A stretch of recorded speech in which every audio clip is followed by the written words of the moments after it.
Olá! Me chamo Evandro, editor do canal Adventista Sucatinga Beberibe 7. E é uma felicidade em ter você aqui no canal conosco, estudando a lição, deixando o seu joinha, comentando e compartilhando, que é de grande importância para o crescimento do mesmo.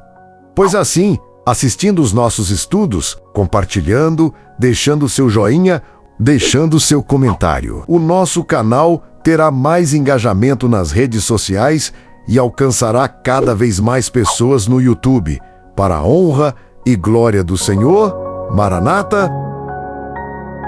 Como já me apresentei anteriormente, me chamo Evandro e vamos mais uma lição desse dia? Vamos lá então, pegue sua Bíblia e sua lição da Escola Sabatina Adulto e vamos estudar com a gente aqui em nosso canal Adventista Sucatinga Beberibe 7 no YouTube. Bom estudo!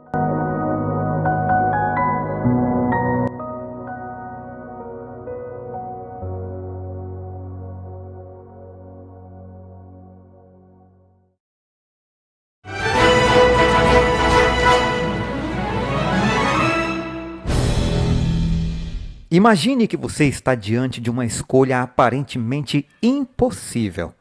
De um lado, continuar vivendo, lutando, enfrentando desafios diários, servindo a Deus neste mundo caótico. Do outro lado, a perspectiva da morte, não como fim, mas como ganho, como entrada na presença eterna de Cristo. Como você reagiria a essa escolha? Para a maioria de nós, a ideia de ver a morte como lucro soa estranho, até perturbadora. Mas, para o apóstolo Paulo, essa era uma realidade espiritual concreta, nascida não de pessimismo sobre a vida, mas de uma esperança tão poderosa que transformava até mesmo a morte em vitória. Eu sou o professor Alan Robson e é uma alegria estar com você mais uma vez para estudarmos juntos a Palavra de Deus. Antes de iniciarmos o nosso estudo de hoje, vamos inclinar os nossos corações em oração. Querido Pai Celestial, neste momento nos colocamos diante de Ti com corações abertos e mentes dispostas a aprender. Senhor, o tema de hoje nos desafia a compreender verdades profundas sobre vida, morte e vitória em Cristo. Pedimos que o Espírito Santo ilumine nossa compreensão, fortaleça nossa fé e nos ajude a viver conectados a Jesus em meio ao grande conflito.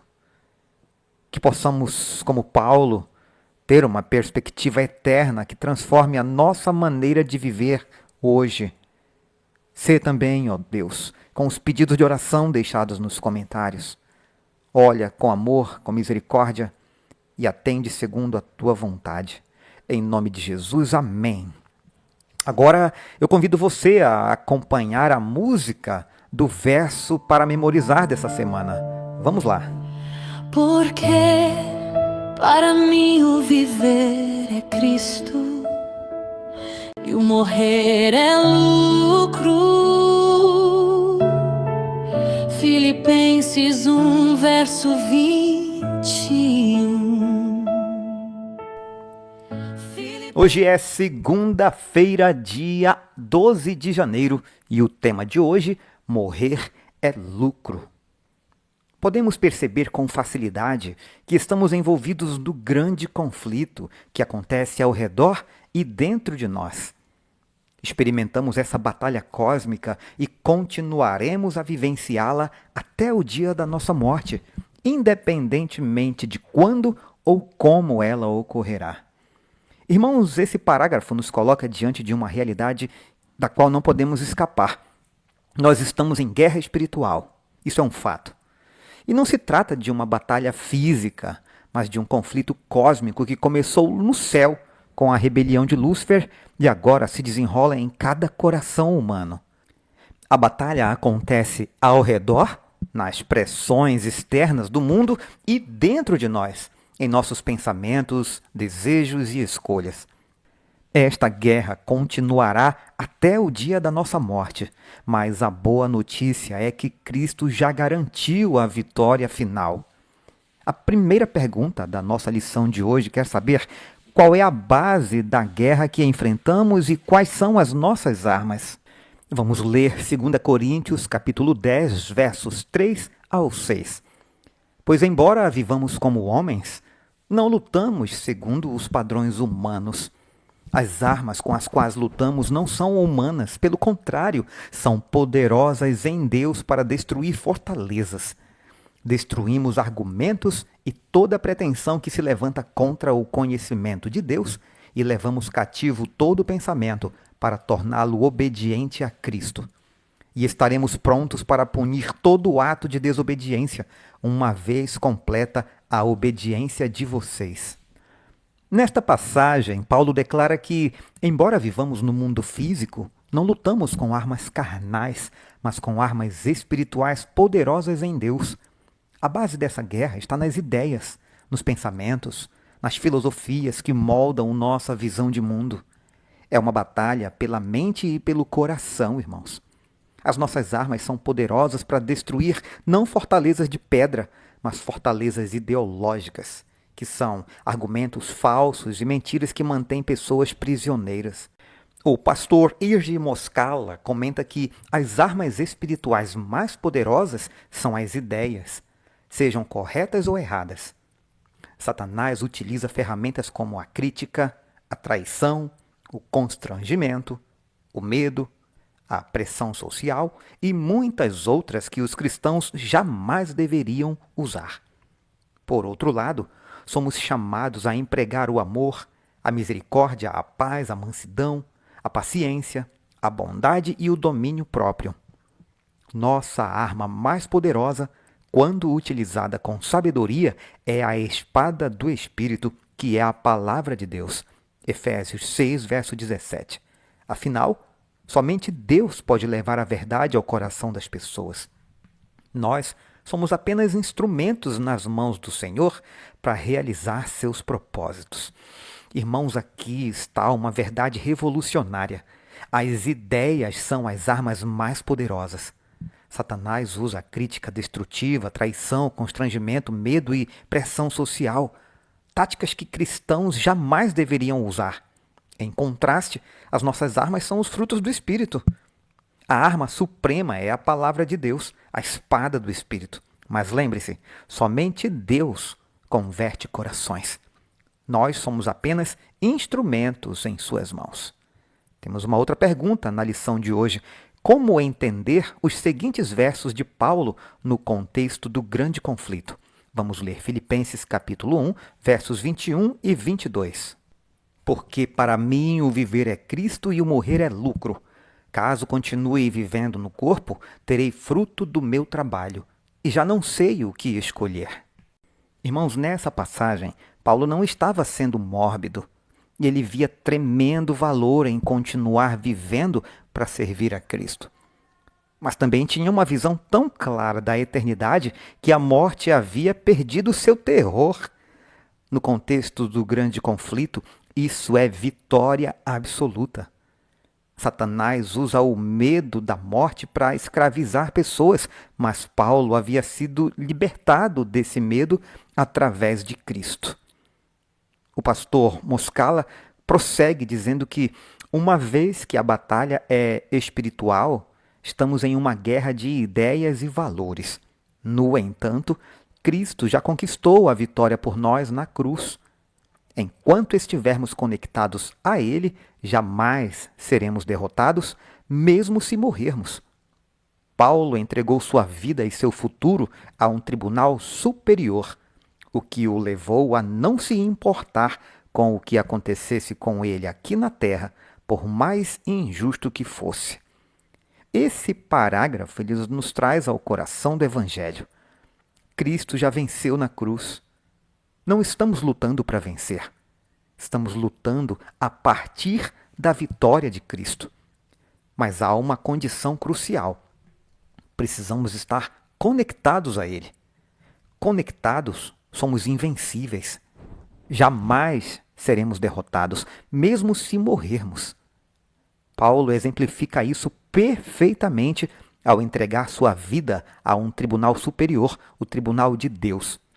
Por isso, O que acontecia com ele na terra não abalava sua paz nem sua fé. O pastor prossegue dizendo que, como cristãos, não devemos lutar tanto pelos nossos direitos, mas pelo que é certo. Não é a força que faz o direito, mas o direito que faz a força. O segredo é a submissão à vontade de Deus. Na verdade, essa é a única maneira de sermos vitoriosos na guerra em que nos encontramos. Jesus é o exemplo perfeito de submissão à vontade de Deus, como Paulo destacou em Filipenses capítulo 2. Aqui, irmãos, temos uma distinção crucial. O nosso foco deve ser lutar pelo que é certo, não simplesmente pelos nossos direitos. O mundo diz que a força faz o direito, mas o Evangelho inverte isso. O que é certo prevalecerá. O segredo da vitória? Submissão à vontade de Deus. Esta é a única maneira de sermos verdadeiramente vitoriosos.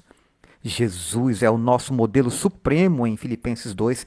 Ele se esvaziou e se tornou obediente até a morte, e por isso Deus o exaltou. Esse é o padrão para nós. A pergunta para nossa reflexão: de que maneira você está vivenciando a realidade do grande conflito? Como encontrar o conforto e a força ao saber que Cristo já conquistou a vitória por nós? Irmãos, essas perguntas são intensamente pessoais. Reconhecer que estamos em guerra é o primeiro passo para lutar eficazmente. A resposta está em permanecer conectado a Cristo através da oração diária, do estudo da palavra e da comunhão. A vitória de Cristo não é apenas doutrina, é realidade para viver, irmãos. Quando enfrentamos tentações, clamamos: Cristo já venceu. Quando enfrentamos injustiça, declaramos: a cruz transformou a maior injustiça em salvação. Quando enfrentamos o medo da morte, afirmamos com Paulo: morrer é lucro. Eu lhes convido a me acompanharem a partir de agora nos comentários de Ellen White para a lição de hoje. Quantos anos temos permanecido no jardim do Senhor? E que frutos temos produzido para o Mestre? Como temos nos apresentado ao olhar examinador de Deus? Estamos avançando em reverência, amor, humildade e confiança nele? Mantemos viva a gratidão por todas as suas misericórdias? Buscamos abençoar os que estão ao nosso redor? Manifestamos o Espírito de Jesus em nosso lar? Temos ensinado sua palavra a nossos filhos e lhes revelado as maravilhosas obras do Senhor? O cristão deve representar Jesus não apenas sendo bom, mas também praticando o bem.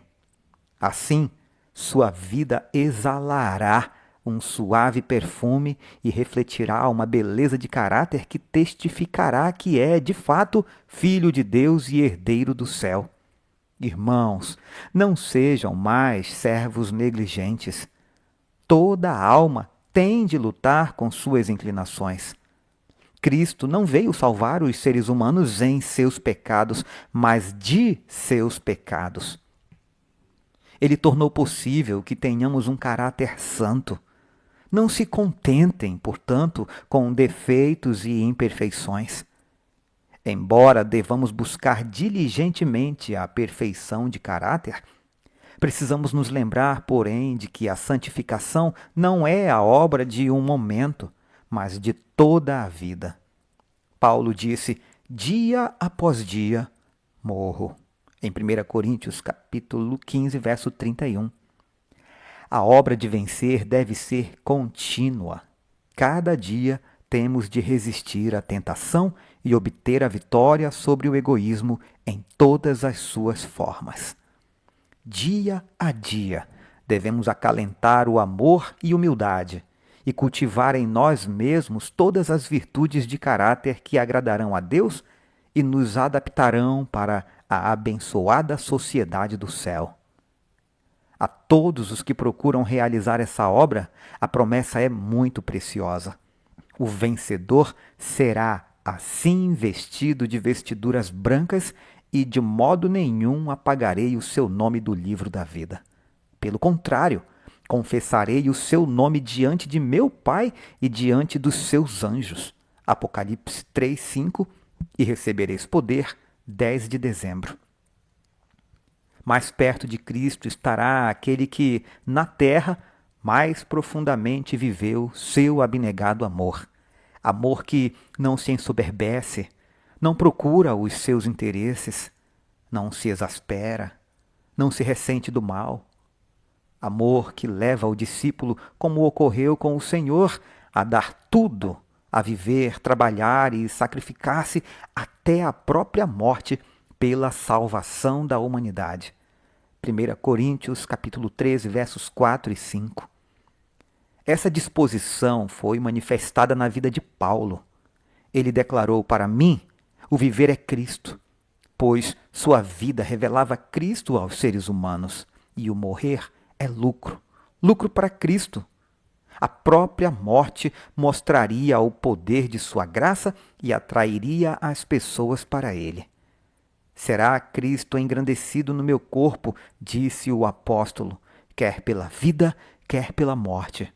Filipenses 1, 21 e 22, o desejado de todas as nações, página 436. Irmãos queridos, hoje nós estudamos sobre uma das verdades mais transformadoras da fé cristã. Estamos em guerra, mas Cristo já venceu.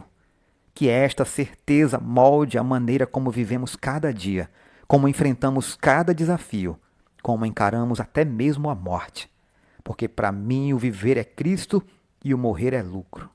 Que estas palavras de Paulo sejam também a nossa confissão de fé. Viva conectado a Cristo, use as armas espirituais que Deus nos deu. Submeta-se à vontade do Pai e descanse na vitória já conquistada na cruz. Se esse estudo te abençoou sua vida, então não esqueça de curtir esse vídeo, de compartilhar com os amigos e familiares que precisam dessa mensagem. Se inscreva no canal e deixe o seu comentário com seu pedido de oração. Aguardo você amanhã no nosso próximo vídeo. Que Deus abençoe sua vida ricamente. Um forte abraço. Prossigamos com Jesus. Porque para mim o viver é Cristo e o morrer é lucro. Filipenses 1, verso 20.